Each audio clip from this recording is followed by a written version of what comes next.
Коробка передач привезена из Европы от двигателя OM366LA, OM366A, OM364LA, Mercedes 814. Коробка в идеальном состоянии. Первичный вал не съеденный.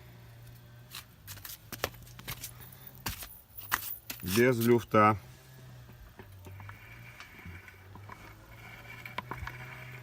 Никаких звуков нету.